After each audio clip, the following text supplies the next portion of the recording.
आदाब नाजरीन, बहुत इस्तकबाल है न्यूज़ 18 उर्दू के सोशल मीडिया पेज पर मैं हाजिर हूं। और क्योंकि इन दिनों इंतखाबात का दौरा है, 5 रियासतों में इंतखाबात हो रहे हैं, 4 जगह पर पोलिंग हो चुकी है और आज तेलंगाना में पोलिंग हो रही है। तेलंगाना के लिए आज का दिन बहुत अहम है, लेकिन 2023 के आज के चुनाव को समझने के लिए हमें 2018 की तस्वीर को समझना होगा। और इसी वजह से आज न्यूज़ 18 उर्दू आपके साथ हाजिर है मैजिक वॉल के जरिए। जी हां, मैं मैजिक वॉल के जरिए आपके साथ मौजूद हूं और मैजिक वॉल पे तमाम वो हम आंकड़े बताएंगे कि 2018 में किसकी हार हुई थी, किसकी जीत हुई थी, किसने कितने वोट हासिल किए थे, किसका फायदा हुआ था, किसका नुकसान हुआ था, बीजेपी की हालत क्या कुछ रही थी, बीआरएस की हालत क्या कुछ रही थी, एमआईएम को कितनी सीटें मिली थी और इसके अलावा कांग्रेस पार्टी का क्या कुछ सूरत हाल थी। इन तमाम बातों पर हम आपको बताएंगे, क्योंकि मैजिक वॉल के जरिए तमाम आंकड़ों को हम समझेंगे और 2018 की जो तस्वीर है वो हम आपको इस मैजिक वॉल के जरिए समझाने की कोशिश कर रहे हैं। क्योंकि 2023 को अगर समझना है तो इसको समझने के लिए 2018 को जरूर समझना पड़ेगा। 2018 के क्या कुछ आंकड़े रहे थे उसके बारे में हम आपको तफसील से बताएंगे। क्योंकि तेलंगाना की जब बात होती है तो तेलंगाना में कुल 119 असेंबली की सीटें हैं और इसी 119 सीटों के लिए आज पोलिंग हो रही है। 2018 में आप देखिए, ये तेलंगाना का पूरा नक्शा इस वक्त आपके सामने है मैजिक वॉल पर, और इस नक्शे के जरिए आप बेहतर समझ सकते हैं कि जो गुलाबी रंग है ये जाहिर कर रहा है कि बीआरएस यानी केसीआर की जो पार्टी थी उसका दबदबा रहा था। क्लीन स्वीप किया था बीआरएस ने 2018 में। और यहां पर अब आंकड़ों में आ जाइए, ये तो नक्शे के जरिए हमने आपको दिखाया, लेकिन अब आंकड़ों के जरिए आपको समझाते हैं कि बीआरएस ने 2019 में 88 सीटें हासिल की थी। जी हां, और बीआरएस का जो वोट शेयर था वो था 46.8% तो इससे यह जाहिर होता है कि बीआरएस ने 2019 में एक तरह से पूरे तेलंगाना में क्लीन स्वीप किया था। कोई भी पार्टी बीआरएस के आसपास 2018 में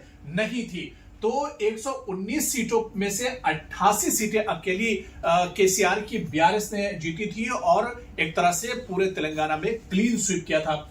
इसके बाद जो दूसरी पार्टियां हैं उनकी कारकर्दगी पर भी हम बहुत जल्दी नजर दौड़ा लेते हैं। उसके बाद दूसरे नंबर पर कांग्रेस पार्टी रही थी। इस बार भी कांग्रेस ने मैदान में बहुत मेहनत की है। पूरी गांधी फैमिली एक तरह से तेलंगाना में उतरी है। सोनिया गांधी, प्रियंका गांधी, राहुल गांधी, सभी ने बहुत मेहनत की। और इसके अलावा जो पूरी लीडरशिप है कांग्रेस की वो उतरी है। बल्कि कई तज्जियाकार और माहिरीन मानते हैं कि जो नतीजे हैं वो बहुत चौंकाने वाले भी हो सकते हैं। लेकिन अब आज अवाम पोल कर रही है, किस पर अवाम भरोसा करेगी ये तो 3 दिसंबर को ही पता चलेगा। लेकिन 2018 की जो तस्वीर है, 119 सीटों में से कांग्रेस को 19 सीटें मिली थी। और आपको हम ये भी बता दें कि जो तस्वीर 2023 में कांग्रेस को आपको दिख रही, ऐसी ही कुछ तस्वीर 2018 में भी थी और लोग बहुत कयास आराइयां लगा रहे थे। लेकिन जब नतीजे आना शुरू हुए थे तो बीआरएस को 88 सीटें मिली थी और कांग्रेस को 19 सीटें मिली थी। लेकिन कांग्रेस का वोट शेयर आप देखिए कि 28.34% वोट शेयर था। यानी अगर वोट शेयर की बात करें, सीटें तो बीआरएस की जरूर ज्यादा थी,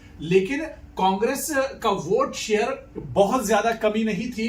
तकरीबन आधे से ज्यादा जो वोट शेयर था वो कांग्रेस का रहा था। तो सीटें कम थी लेकिन वोट शेयर अच्छा था। और वोट शेयर ये बताता है कि आप जमीन पर एक तरह से मजबूत रहे। तो 19 सीटें 2018 में कांग्रेस को मिली थी। इसके अलावा बीआरएस की जो इत्तेहादी पार्टी यानी मुस्लिम इत्तेहादुल मुस्लिमीन की बात करें, एमआईएम की बात करें, असदुद्दीन ओवैसी की बात करें, हैदराबाद उनका गढ़ है, तेलंगाना उनका गढ़ और हैदराबाद को गढ़ माना जाता है। इस नक्शे पर हम समझ लेते हैं। ये छोटा सा जो यहां पर नक्शा है, क्योंकि हम आपको और भी अच्छे से समझाने की कोशिश करेंगे, इसको और हम बताने की कोशिश करेंगे कि किस तरह से हैदराबाद में दबदबा रहा है। जी हां, ये जो यहां पर आप नक्शा देख रहे हैं ये दरअसल तेलंगाना में हैदराबाद है। मैंने थोड़ा सा और बड़ा कर दिया, इसे आप समझिए।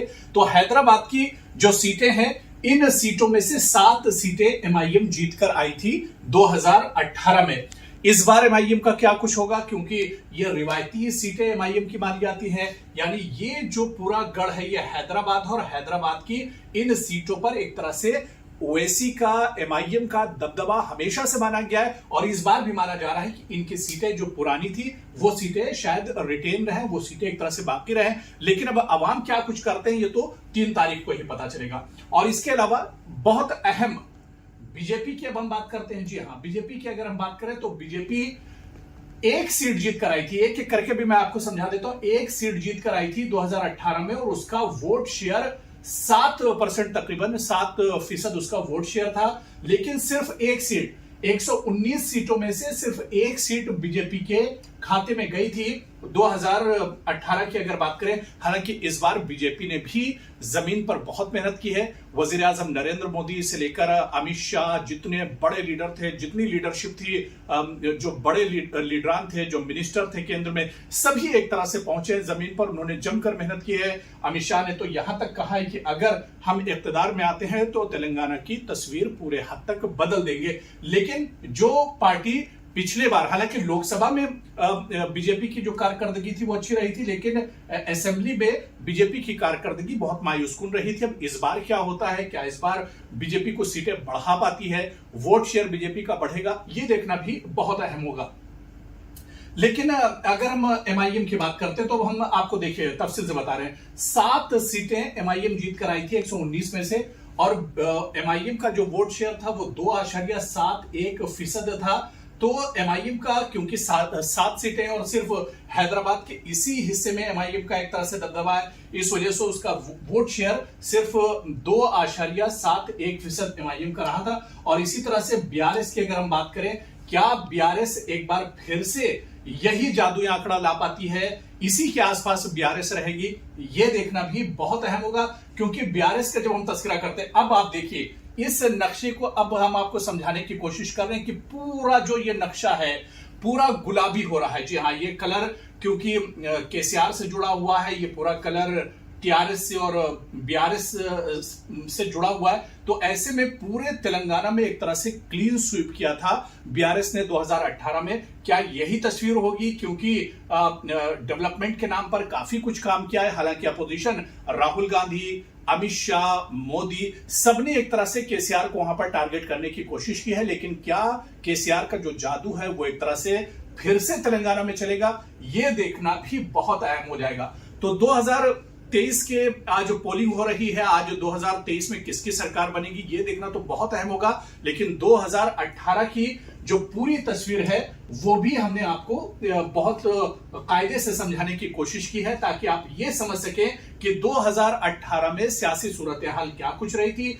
नतीजे किसके हक में किस तरह के आए थे, ये तस्वीर भी आपके सामने एक तरह से है। और न्यूज 18 उर्दू आपसे यह अपील करता है कि आज इलेक्शन का दिन है, आज पोलिंग का दिन है, अपने घरों से आप निकलिए, वोट कीजिए। क्योंकि आप जब अपने जो आपका पसंदीदा लीडर है उसे चुनकर लाएंगे तो वही आपके काम करेगा। आप आज सारे काम छोड़ दीजिए, अपने घर से निकलिए और वोट कीजिए और एक अच्छी और मजबूत और साफ सुथरी सरकार लाइए जो आपके मसाइल हल कर सके। क्योंकि अगर आज आप अपने घर से नहीं निकलते हैं, आज अगर वोट नहीं करते हैं, क्योंकि वोट आपका हक है, और अगर अपने हक का इस्तेमाल आप आज नहीं करते हैं तो 5 साल आपको पछताना पड़ेगा। इस वजह से वोट जरूर कीजिए। न्यूज 18 उर्दू लगातार अपने नाजरीन से यही अपील कर रहा है कि आज कोई काम मत कीजिए, आज सबसे पहले वोट कीजिए। बहुत बहुत शुक्रिया।